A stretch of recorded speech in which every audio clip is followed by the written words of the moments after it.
आज नाश्त्याला फक्त 10-15 मिनिटात बनवून तयार होणारा मी इथे सुरती लोचो आणि त्याच्यासोबत मस्त अशी चटणी बनवलेली आहे। इथे मी बेसन घेतले, बेसन 1 कप घेते मी। सुरती लोचो डाळीपासून देखील बनवलं जातं, हे मी इन्स्टंटवालं बनवते। बाकीची तयारी होईपर्यंत एका बाजूला मी एका मोठ्या कढईमध्ये पाणी गरम व्हायला ठेवते। गॅस मोठाच ठेवलाय ही तयारी होईपर्यंत। बेसनमध्ये आलं आणि मिरचीची पेस्ट मी यामध्ये घालते आहे। चवीनुसार मीठ घालायचं आहे। पाव छोटा चमचा हिंग घालायचं आहे। अर्धा छोटा चमचा हळद, पाव कप दही घालायचं आहे। आंबट दही असलं पाहिजे। एक मोठा चमचा कच्चं तेल मी यामध्ये घातलं आहे। आता हे सगळं सुरुवातीला मी मिक्स करून घेते आहे। हे मिक्स झाल्यानंतर यामध्ये आता पाणी घालायचं आहे। 1 कप बेसनसाठीचं मी इथे प्रमाण सांगितलेलं आहे। सुरुवातीला 1 कप पाणी मी इथे घालते आणि हे सगळं मिक्स करून घेते। यामध्ये गुठळ अजिबात राहता कामा नये। छान असं हे मी मिक्स करून घेते। पातळ असं आपल्याला हे बॅटर बनवायचं आहे। आता हे मिक्स केल्यानंतर परत अजून अर्धा कप मी पाणी यामध्ये घालते आणि हे सगळं मिक्स करून घेते। यातल्या पूर्ण गुठळ्या सगळ्या निघून गेलेल्या आहेत। छान असं मी मिश्रण मिक्स करून घेतलंय। आता एक प्लेट घेतली आहे मी, याला तेल लावून घ्यायचं आहे। प्लेटला तेल लावल्यानंतर हे जे बनवलेलं मिश्रण आहे यामध्ये आपल्याला इनोचं 1 पॅकेट घालायचं आहे। आता हे सगळं मिक्स करून घ्यायचं आहे। एका बाजूला पाणी गरम व्हायला ठेवलंय आणि प्लेटला तेल लावल्यानंतर मग सगळ्यात शेवटी आपल्याला यामध्ये इनो घालायचं आहे। इनो घातल्यानंतर हे सगळं मिश्रण या प्लेटमध्ये मी ओतून घेते। याच्यावरती टाकण्यासाठी आपण एक स्पेशल मसाला देखील बनवणार आहे। इथे कढईमधलं पाणी उकळलंय, त्यामध्ये मी एक अशा पद्धतीचं स्टँड ठेवलंय। या स्टँडवरती आपल्याला ही प्लेट ठेवून घ्यायची आहे। गॅसची हीट आपल्याला मोठीच ठेवायची आहे।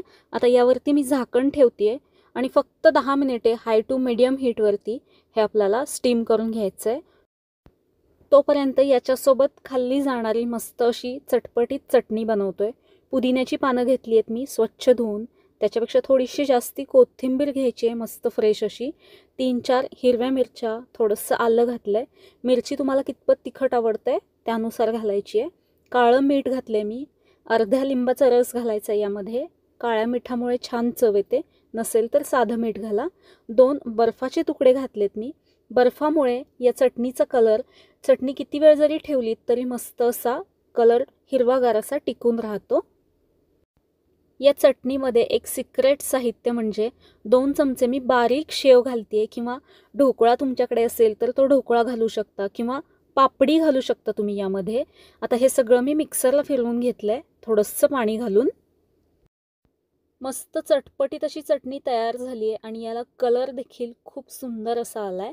आता लोचोवरती टाकण्यासाठी एक स्पेशल मसाला मी इथे बनवते।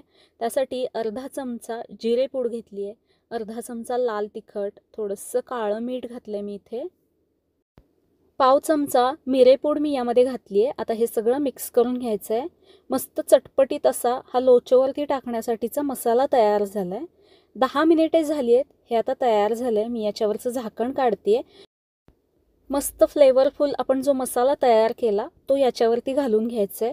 खरं तर सुरुवातीला जेव्हा आपण या प्लेटमध्ये मिश्रण ओतून घेतो तेव्हा देखील तुम्ही त्याच्यावरती हा मसाला टाकून घेऊ शकता।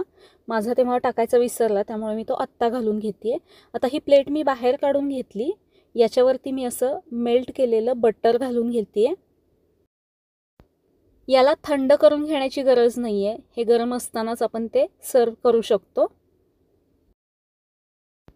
कशी वाटली तुम्हाला ही सुरती लोचोची रेसिपी मला कमेंटमध्ये नक्की सांगा। अगदी 10 ते 15 मिनिटांमध्ये बनवून तयार होते। कुठलंही वाटण, कुठलाही मसाला किंवा डाळ तांदूळ भिजत घालायची गरज नाही आहे। एकदम झटपट असा हा नाश्ता बनवून तयार होतो। वरून मी याच्या थोडंसं बटर घातलंय, बनवलेला थोडासा मसाला टाकून घ्यायचा आहे। खरं तर याच्यावरती शेव देखील घातली जाते, पण मी ती घालायची विसरले। जोडीला थोडासा कांदा, मस्त बनवलेली चटपटीत अशी चटणी। तुम्ही पण हा पदार्थ नक्की बनवून बघा। बनवून मला कमेंट करून सांगा कसा झाला ते। आजची रेसिपी तुम्हाला आवडली असेल तर व्हिडिओला लाईक, शेअर आणि सबस्क्राईब नक्की करा. परत भेटू अशाच एका मस्त आणि नवीन रेसिपीमध्ये. धन्यवाद.